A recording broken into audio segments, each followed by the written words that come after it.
Hey guys, good afternoon and welcome back dito sa ating YouTube channel. So for today's video, at pag-uusapan naman po natin ang tungkol sa live viewers. Napaka-successful na naman po ng live ng TVJ kahapon at ngayon.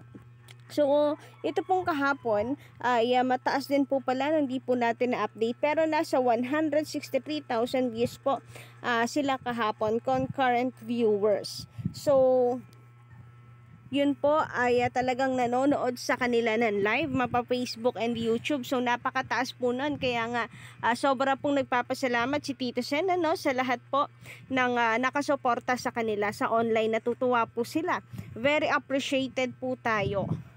Grabe, and sobrang na-appreciate tayo ng TVJ dahil ang dami pong nanonood online talaga. So, totoo naman talaga, kahit hindi po kasama sa TV ratings, nakakataba pa rin ang puso't nararamdaman nila kung gaano po natin sila sinusuportahan. Biro nga ni Tito Sen, baka 90% ng taong bayan ay TVJ talaga. Ito okay kami, sapagkat napakaraming nanonood sa internet. Napakaraming nanonood sa Facebook, YouTube, ngayon. Siyempre, hindi counted sa rating yun pero mataas pa rin yung rating na layo. Pero pagdating sa internet, sa social media, mas lalo. Kaya kami, taos-puso ang pasasalamat namin sa ating mga kababayan, sa ating mga legit tabarkas. Tingin ko, baka 90% na Pilipinas, legit tabarkas. Salamat po. Maraming salamat sa Panginoon Diyos sa tulong niya sa atin.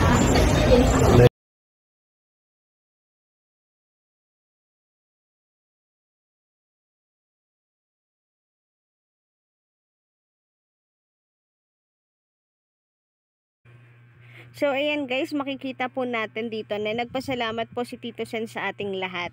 And ang pinaka-importante po dito ay yung pasasalamat po nila sa nasa itaas, kumbaga sa lahat po ng success nila ay kanila po itong itinataas. To God be the glory nga po. And ito nga guys, na nagsimula tayo kahapon mag-survey ng 12:54 PM. So sa YouTube po ito, 78,000 views during Gimme 5 segment sa TV5 Philippines. Then 49K naman po sila sa TVJ official channel. Then samantala, ito naman pong G sa Gedli ay 1K lamang po ng Itbulaga ng Tape Inc. Then ang Showtime ay 43K and 77K naman po sa Kapamilya Channel. So mapapansin po natin dito na talagang mas mataas po ang TVJ kahit anong channel guys, or kahit anong channel, kahit channels na kumakalaban sa TV5. Panalo pa rin po ang TVJ online. Biruin nyo, ang kalaban po ay 1K lang.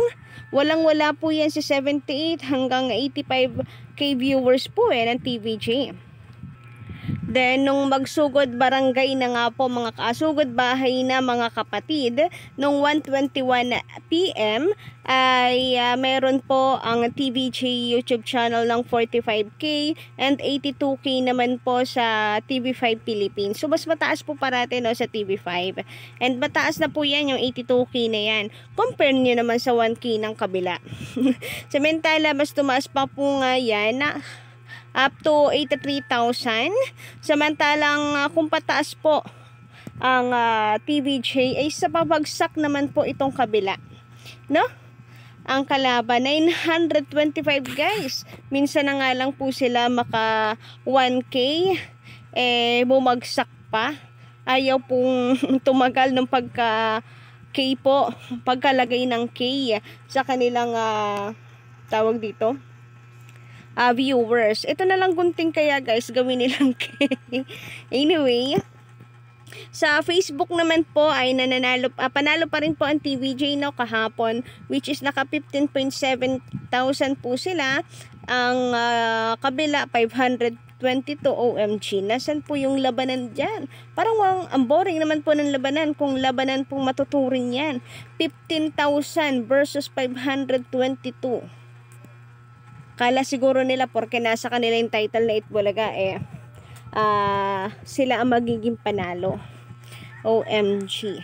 Samantala, ito naman pong Showtime ay 7.3K lang. So, sa tatlo, no, Showtime, Itbulaga ng Jimmy 7 or Tape Inc. at EAT, ang original, walang iba, ang legit, ay 15.7K. Ang layo, guys, ang layo. Hindi po mapagkukumpara. Kahit pagsamahin to, 7 plus 500, 7.8 lang. Kahit pagsamahin pa pala yung Showtime at itong Kwan ay sila Nevermind ay walang-wala pa rin po sa TVJ na 15K.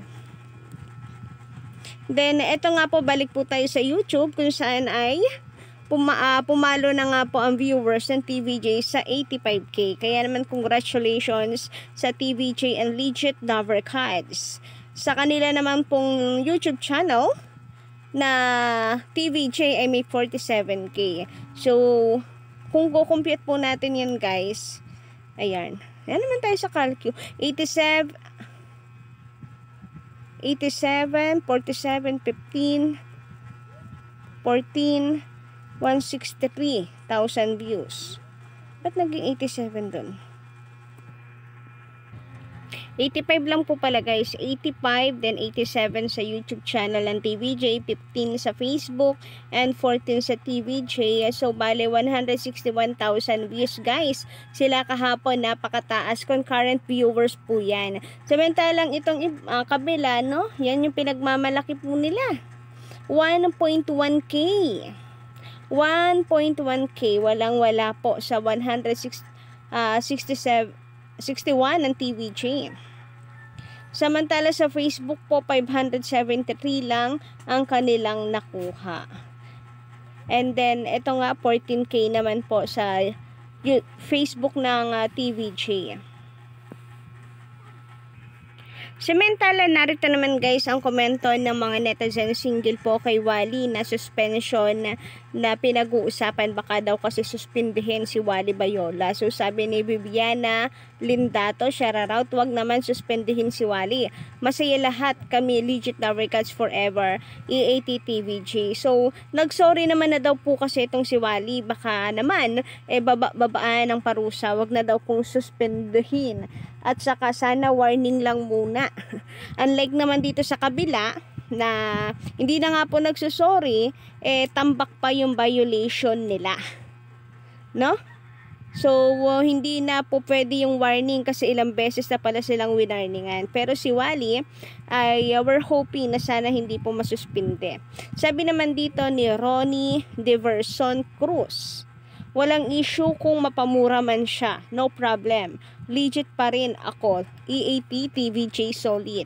Sabi naman ni Gilberto Jimenez, sincere ang paghingi niya ng tawad at hindi nagdahilan ng kung ano-ano. Nung kung ano ang nangyari. Bakit niya nagawa yon? Kaya bilib ako sa kanya at sa mga kasamahan na sumuporta sa kanya at hindi nagsalita dahil tumayon? Tama yon. Dahil tama yon. Nagkamali siya at wala siyang magagawa kung hindi humingi ng patawad at pangunawa dahil ang ginawa niya, pag-amin at paghingi ng tawad ay hindi madaling gawin. Pero nagawa niya. Thank you so much po sa pangunawa, Sir Gilberto Jimenez. So, totoo naman yon. And salute po talaga sa mga kasamahan na marunong alam kung paano po itatama ang pagkakamali. So, magkakapatid po sila dyan at magkakaibigan. So, walang konsentihan but at the same time nagsusuportahan. Paanong sinusuportahan? Kasi hindi nila iniwan si Wally to face this problem. Sinamahan nila, tinulungan nila at ang nag-intro pa nga, 'di ba? Si Jose. So hindi niya iniwan at sinuportahan lamang po siya ng mga ka-legit Lover Cards niya. Kaya nakakatawa po ang pamilyang ito. Sabi naman dito ni Leven Simeon, go lang boss Wally, tuloy lang ang pagpapasaya. I love TVJ and Lover Cards. Sabi naman ni Evie Almozara, wala ay sana crowd may naka-video sa nangyari. So, yun lang po guys, ang ating update ngayon. Don't forget to click the subscribe button and notification bell for more updates.